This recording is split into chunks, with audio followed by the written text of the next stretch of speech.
잠언 24장 1절에서 2절 말씀입니다. 본래 제목은 악인의 형통을 부러워하지 말라 하는 제목인데 좀 첨언을 했습니다. 악인의 형통보다 의인의 형통을 부러워하라, 이렇게 제목을 조금 바꾸었습니다. 그렇게 묵상하니까 또 하나님의 말씀이 새롭게 깨달아졌습니다. 먼저 1절 2절 제가 받들어 읽겠습니다. 너는 악인의 형통함을 부러워하지 말며 그와 함께 있으려고 하지도 말지어다. 그들의 마음은 강포를 품고 그들의 입술은 재앙을 말함이라. 여기에 이 두 절의 제목을 정한다면 악인의 형통을 부러워하지 말라 하는 말씀이 되겠죠. 이런 말씀은 23장에도 나옵니다. 내 마음으로 죄인의 형통을 부러워하지 말고 항상 여호와를 경외하라. 정령이 내 장래가 있겠고 내 소망이 끊어지지 아니하리라. 그래서 오늘 이 잠언의 지혜자는 23장에 있는 말씀 또 24장에 있는 말씀 외에도 지속적으로 우리에게 악인 또는 죄인의 형통을 부러워하지 말라고 말씀하십니다. 그러니까 그때나 또 이때나 우리의 마음속에서 죄인들, 악인들, 그러니까 하나님 없이 사는 사람들이겠죠. 하나님 없이 사는 사람들의 그런 악한 삶, 그런 죄인된 삶으로 사는데도 불구하고 그들이 형통한단 말이죠. 그래서 이 형통한다는 말씀이 여러분들 정리를 해두시면 일이 잘 되고 풀리고 또 열리고 이런 것들을 의미하는데, 어떤 목사님이 이렇게 정리를 해주셨어요. 형통이란 풀릴 것은 풀리고 또 막을 것은 막아지는 것, 이렇게 정의를 내렸습니다. 그러니까 열려고 풀려야 될 것들이 술술 풀려나가는 것만 형통이 아니고 또 애군이라든지 재앙이라든지 재난이라든지 이런 것들이 막아지고 보호가 돼야 되잖아요. 그래서 형통이란 열릴 것은 열리고 막을 것은 막아주시는 것, 이렇게 정의를 내린 걸 보고 참 잘 정리가 되었다. 그래서 여러분들도 정리를 해 두십시오. 형통한 삶이란 하나님께서 우리의 삶에 간섭하셔서 막아주실 것들은 다 좀 막아주시고 또 풀어주시고 열려야 될 부분들은 활짝 열려지는 그런 은혜, 그런 복, 이게 이제 형통인데, 문제는 악인들이 그렇게 형통하고 또 23장에 보면 죄인들이 그렇게 열릴 것들은 술술 풀리고 열리고 말이죠. 저들에게 재앙이 올 법도 한데 재앙이나 재난은 턱턱 막혀서 모면하게 되고 피하게 되고 피할 길을 주시고 이렇게 하는 모습 보니까 은근히 마음속에서 의문이 생기죠. 어떤 의문이 생겨요? 하나님의 말씀대로 사는 게 무슨 의미가 있겠는가? 또 하나님은 정말 살아계신가? 이런 의문들과 질문들이 우리 마음속에서 생겨나죠. 그것도 반복적으로 말씀하시는 걸 보니까 이게 그 당시의 사람들이나 우리 시대의 사람들이나 이 악인들이 잘 되는 일은 종종 볼 수 있단 말이죠. 오히려 의인들은 고난을 당하고 의인들은 일이 풀리지도 않고 또 재난이 막아지지도 않고 어쩌면 하나님이 안 계신 것처럼 그렇게 의인들의 삶이 어려울까. 그래서 끊임없이 우리의 마음속에 악한 사람들의 삶이, 특별히 형통한 삶이 부럽게 느껴질 수가 있죠. 그건 우리의 경험 속에서 얼마든지 경험되어지는 영역입니다. 그런데 이제 오늘 이 잠언 지혜자는 악인들, 죄인들의 형통을 부러워하지 말고 그들과 함께 있으려고도 하지 말라. 그렇게 이제 말씀을 주시잖아요. 그들의 마음은 강포를 품고 그들의 입술은 재앙을 말함이니라. 그렇게 그들이 말하는 것, 그들의 마음, 그게 하나님의 뜻, 하나님의 계획과 반대되는 것이기 때문에 그들과 함께 있으려고도 하지 마라. 이렇게 이제 말씀하시는 오늘 말씀을 묵상하면서 악인의 형통을 부러워하지 말라 하는 말씀과 더불어서, 그럼 우리가 부러워야 할 것이 뭐냐면 의인의 형통을 사모하고 의인의 형통을 부러워하고 의인의 길에 서는 일, 이 일을 함께 묵상해 보려고 합니다. 악인의 형통을 부러워해서는 안 되는 이유를 성경은 이렇게 말씀하고 있습니다. 잠언 21장 4절의 말씀, 우리가 이미 묵상한 말씀인데 함께 읽어볼까요? 눈이 높은 것과 마음이 교만한 것과 악인이 형통한 것은 다 죄니라. 이거 주님께서 이 지혜자를 통해서 우리에게 아주 단정적으로 단정 지어가지고 눈이 높은 것, 마음이 교만한 것, 악인이 잘 되는 것, 이거 다 죄야. 이렇게 그 죄를 통해서 이루어지는 형통이기 때문에 이거 부러워할 필요가 없다고 말씀해 주시는 거죠. 시편 37편 또 시편 73편 이게 다 신정론에 관한 물음입니다. 하나님이 정말 의로우신가? 하나님이 의로우신 하나님이 살아계시다면 어떻게 악인들이 승승장구하고 형통하고 저들은 하는 일마다 잘 되고 의인들은 그렇게도 고난을 당하고 재앙과 재난을 당하는 것처럼 보여지는 이 현실이 의로운가 하는 질문을 하는 게 37편 또 뒤집어서 73편에 나옵니다. 오늘은 37편의 말씀 한번 보도록 하죠. 여호와를 바라고 그의 도를 지키라. 그리하면 내가 땅을 차지하게 하실 것이라. 악인이 끊어질 때 내가 똑똑히 보리로다. 내가 악인의 큰 세력을 본즉 그 본래의 땅에 서 있는 나무잎이 무성함 같으나 그냥 나무가 무성하게 잘 자라는 것처럼 그렇게 번성하는 거죠. 내가 지나갈 때 그는 없어졌나니 내가 찾아도 발견하지 못하였도다. 악인은 심판을 받도록 되어 있기 때문에 악인의 형통을 부러워하지 말라. 이렇게 말씀하시는 거죠. 시편 73편, 시편 37편의 시인들만 이런 질문을 가진 것이 아니라 선지자 하박국도 이런 악인들의 형통, 의인들의 고난에 관해서 질문을 했습니다. 주께서는 눈이 맑으심으로 악을 보시고 참지 못하시며 패역을 보고 그냥 계시지 못하시는 분이십니다.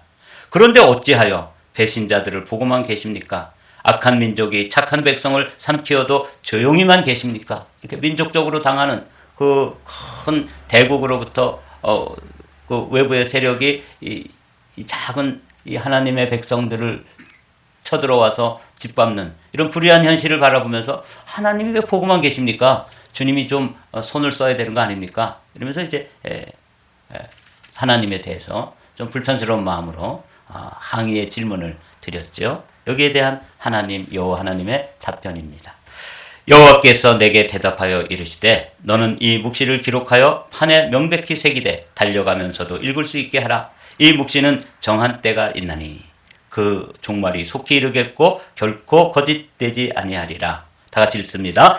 비록 더딜지라도 기다려라. 지체되지 않고 반드시 응하리라. 하박국의 이런 항의성 질문.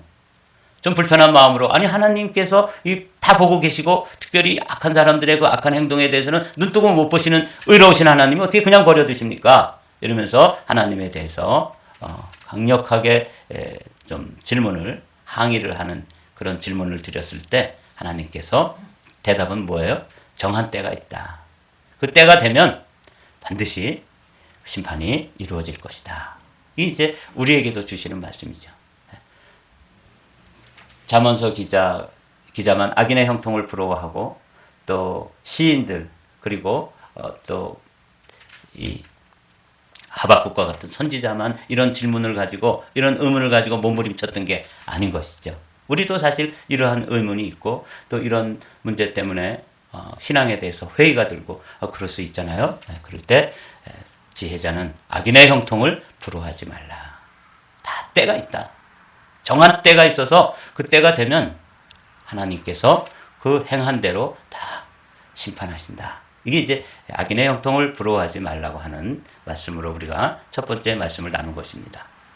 그러면서 제가 이 말씀을 거꾸로 뒤집어서 그러면 부러워해야 될 것, 우리가 사모하고 우리가 추구하고 부러워해야 할 것이 뭐냐면 의인의 형통이죠. 한두 사람의 예를 들어보겠습니다. 요셉이라고 하는 인물이 하나님의 함께 하심으로 어떻게 형통하게 되었는지를 보여주는 말씀이 창세기 39장에 기록되어 있습니다. 여호와께서 요셉과 함께 하심으로 그가 형통한 자가 되어 그의 주인 애굽 사람의 집에 있으니 그의 주인이 여호와께서 그와 함께 하심을 보며 또 여호와께서 그의 범사에 형통하게 하심을 보았더라. 그래서 아주 중요한 게 뭐냐면 히브리 사람들이 강조하는 게 어떤 방식이냐면 반복하는 거라고 말씀드렸죠. 여기서 반복되어지는 단어가 뭐냐면 여호와라는 말씀입니다. 이 형통케 하시는 주어가 누구냐면 여호와께서 이렇게 되어 있죠. 여러분 이런 말씀에 주목하십시오. 우리의 삶을 최종적으로 형통케 하시고 형통이란 열릴 것은 열리고 또 막아주실 것은 막아주시는 하나님의 은총인데 그 하나님의 복의 그 주어가 뭐냐면 여호와께서 이렇게 되어 있는 거예요. 그러니까 요셉이 똑똑하고 요셉이 지혜롭고 요셉이 뭐 잘나서 형통하게 된 게 아니라고 성경은 말씀하고 있죠. 주어가 여호와 하나님이십니다. 여호와께서 반복해서 하이라이트를 해놓고 가만히 들여다보면 여호와께서 함께 하심으로 요셉이 되는 거예요. 이게 요셉의 형통입니다. 여러분들에게도 하나님께서 함께 하심으로 여러분의 삶이 형통케 되는 것을 여러분도 경험하고 여러분들을 지켜보는 이웃도 경험하게 되시기를 주님의 이름으로 축복합니다. 그렇죠? 그렇습니다. 그의 주인이 여호와께서 그와 함께 하심을 보았다. 이 보디발이라고 하는 이 인물이 여호와 하나님이 함께 하시는 것을 그 요셉과 함께 하는 것을 보는 거예요. 근데 요셉도 느끼고 요셉의 주인이었던 그 12대장 보디발도 보고 우리도 경험하고 우리를 지켜보는 이웃들도 저 집사님은 저 권사님은 하나님이 함께 하시는 분이야. 이런 고백이 분명하게 고백되어지는 그 삶. 이걸 좀 부러워하자는 거죠. 이게 첫 번째 살펴보는 말이고요. 여호수아를 위해서도 어떻게 형통하게 되는지를 말씀해 주십니다.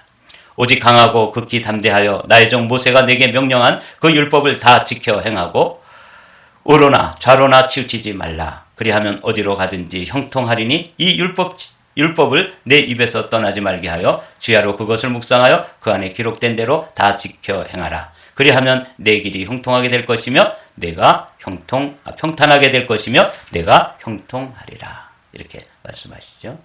이 여호수아라고 하는 인물을 다른 말로 상승장본이다 이렇게 부릅니다. 그러니까 이 인류 역사의 전투에 있어서 늘 승리만 있었던 장수가 누구냐면 여호수아라고 하는 이 장수예요. 그래서 상승장본이다. 늘 싸우면 이기는 거예요. 근데 그 비결이 뭐냐면 그렇게 형통하게 상승장군으로서의 삶을 살 수 있었던 비결은 뭐냐면 여호와 하나님의 말씀. 그 말씀을 그 율법을 다 지켜 행하서 좌로나 우로나 치우치지 아니했다. 이게 비결이에요. 그래서 우리는 그러한 삶을 부러워하는 것이죠. 요셉의 삶을 보면서 여호와 하나님이 함께 하셔서 그의 삶이 형통한 것을 자기도 경험하고 자기를 지켜보는 보디발도 경험했던 것처럼 여호수아의 삶을 보면서 여호와 하나님의 말씀, 그 율법을 다 지켜 행해서 좌로나 우로나 치우치지 않고 그 말씀의 중심에 서서 직진해 나갈 때 그의 삶은 형통한 삶이었다.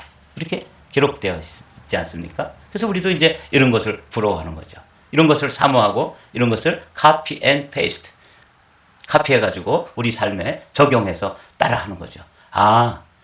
악인의 형통을 부러워할 게 아니라 의인들의 삶을 모델로 해서 요셉이 되었든 여호수아가 되었든 저들의 삶이 우리의 하나의 롤 모델로 삼고 그 삶을 우리도 함께 그 길로 가는 것이죠. 이래야지만 악인의 형통을 부러워하지 않고 우리가 형통한 삶을 사는 것을 사람들에게 보여주는 그런 사람들이 될 수 있기 때문입니다. 또 한 사람을 살펴볼까요? 다윗이 자신의 삶을 마치고 이제 열조들이 가는 길로 갈 때 솔로몬에게 조언해 주었던 말씀입니다. 내가 이제 세상의 모든 사람이 가는 길로 가게 되었으니 너는 힘써 대장부가 되고 내 하나님 여호와의 명령을 지켜 그 길로 행하여 그 법률과 계명과 율례와 증거를 모세의 율법에 기록된 대로 지키라. 다 같이 읽습니다. 그리하면 내가 무엇을 하든지 어디로 가든지 형통할지라. 다윗은 깨달았던 거죠. 그의 그 고난의 여정, 그 사울에게 쫓겨다니고 또 블레셋으로 망명을 가기도 하고 그냥 사람들에게 비웃음거리가 되기도 하고 때로는 그 아들 압살롬이 반역을 일으켰을 때 맨발로 도망자의 신세가 되기도 하고 고난을 당한 거를 치면 욥이나 다윗이나 거의 동급입니다. 우리는 다윗 그러면은 아주 위대한 성군 다윗만 생각하지만 그가 성군 다윗이 되기까지의 그 여정은 고난의 연속이었잖아요. 그 삶을 다 정리해가지고 마지막으로 자신의 삶을 정리해서 그 왕위를 이어가는 솔로몬에게 이제 마지막 유언과 같이 들려주는 말씀이 형통하게 되는 비결을 가르쳐주는 거예요. 그 비결이 뭐예요? 모세의 율법에 기록된 대로 다 지켜 행하라. 그 여호수아에게 들려주셨던 말씀하고 동일하죠. 여러분들의 부모님이 여러분들에게 어떤 유언을 주신 적이 있으신가요? 오늘 다윗은 자신의 삶을 다 경험하고 그리고 그것을 잘 정리해서 솔로몬에게 믿음의 유산을 유언처럼 이렇게 들려주고 있습니다. 내가 이제 세상의 모든 사람이 가는 길로 가게 되었다. 그렇죠? 누구나 가는 길입니다. 그리고 이제 남아있는 너는 힘써 대장부가 되고 내 하나님 여호와의 명령을 지켜 그 길로 행하여 그 법률과 계명과 율례와 증거를 모세의 율법에 기록된 대로 지키라. 그래서 오늘 우리는 악인의 형통을 부러워하지 말고 의인의 형통을 모델로 삼아서 그걸 사모하고 그런 삶을 부러워하고 그런 삶을 우리가 지켜 행하는 이런 일을 이 아침에 함께 결단하기를 원합니다. 그리하면 내가 무엇을 하든지 어디로 가든지 형통할지라. 그렇습니다. 이제 말씀을 마치겠습니다. 잠언 24장 1절 2절의 말씀을 오늘 이렇게 묵상해 본 것입니다.